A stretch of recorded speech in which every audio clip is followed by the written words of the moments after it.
নমস্কার, আপনারা দেখছেন ভিশন প্লাস নিউজ, সঙ্গে রয়েছি আমি দিশা। একাধিকবার সরব হতে দেখা গেছে বিভিন্ন ইস্যুকে কেন্দ্র করে কৌস্তব বাগচিকে। সেই কৌস্তব বাগচি আরও একবার সরব হয়েছেন মূলত অভয়ার মা বাবার পাশে থেকে। কুণাল ঘোষ অভয়ার বাবাকে উস্কানিমূলক নানা মন্তব্য করে যেভাবে কটাক্ষ করার চেষ্টা করেছেন, তারই প্রতিবাদে এবার সরব হয়েছেন কৌস্তব বাগচি। কৌস্তব বাগচিকে কুণাল ঘোষকে তীব্র কটাক্ষ করে বলতে শোনা গেল, বাংলার মানুষ একদিন দেখেছে কুণাল ঘোষ কিভাবে মুখ্যমন্ত্রীকে চোর বলছেন, আর সেই কুণাল ঘোষই কিন্তু আজ মুখ্যমন্ত্রীর বন্দনা করছেন। এই সমস্ত মন্তব্যের পাশাপাশি কুণাল ঘোষকে কটাক্ষ করে কৌস্তব বাগচি আর ঠিক কি বললেন সংবাদ মাধ্যমের সামনে শোনাবো। ইতিমধ্যেই সবাই জানেন যে কুণাল ঘোষ অভয়ার বাবাকে টার্গেট করে বেশ কিছু কুকথা বলছেন। ইতিমধ্যে অভয়ার বাবার বিরুদ্ধে মামলা করেছেন।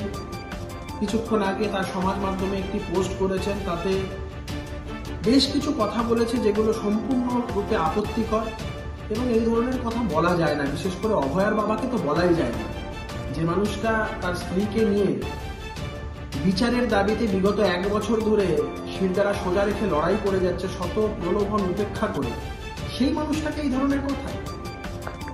কুণাল ঘোষকে বাংলার মানুষ দেখেছে একটা সময় মুখ্যমন্ত্রীকে চোর বলতে, মুখ্যমন্ত্রীকে গ্রেপ্তার করার কথা বলতে, এবং আজও বাংলার মানুষ সেই কুণাল ঘোষকে দেখছে রাজ্যের মুখ্যমন্ত্রীর বন্দনা করতে।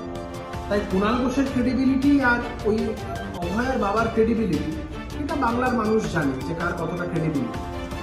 আমার সাথে কাকু কথা হচ্ছিল কিছুক্ষণ আগে।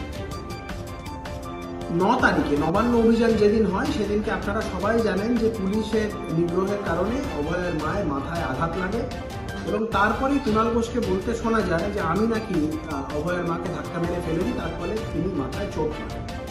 এবং এই সংক্রান্ত একটি ভিডিও কুণাল ঘোষ অভয়ার বাবার মোবাইলে হোয়াটসঅ্যাপে পাঠান এবং তাকে উস্কানোর চেষ্টা করেন যাতে তিনি আমার বিরুদ্ধে মুখ খোলেন। অভয়ার বাবা সেটা করেন, কারণ তিনি সত্যের পথে চলেছেন এবং তিনি জানেন আসল ঘটনাটা কি।